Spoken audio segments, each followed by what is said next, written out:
Aise elle madaya. তুমি কি আসলা? আমি তো আসলাম। টেলিগ্রামে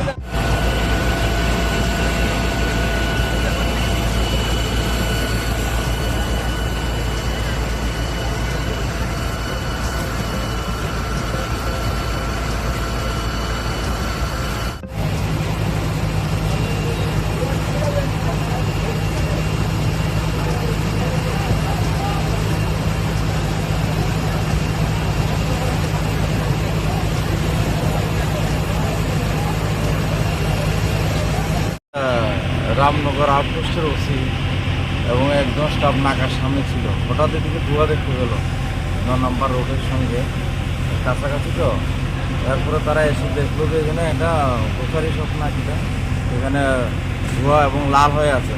তারপরে ফায়ার সার্ভিসে ফোন করলো, তারা আসলো, নিবানো শুরু করলো। আস্তে আস্তে কয়েকটা দোকান চললো। এখনও আছে ফায়ার সার্ভিস, নিবানোর কাজ করছে, কন্ট্রোল আছে এখন। আগে কয়টি দোকান পড়লো?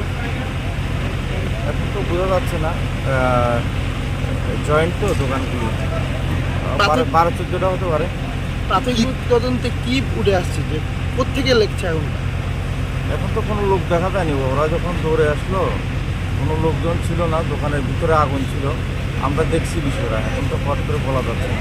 কালকে সকাল 7টা থেকেই ভোট গ্রহণ শুরু হবে, তার আগেই এই অগ্নিকাণ্ড। মানে কোথাও কি মনে হচ্ছে যে এটা নাশকতামূলক কিছু হতে পারে বা পলিটিক্যাল কোনো মুভমেন্ট এই জায়গাতে থাকতে পারে বলে মনে হচ্ছে?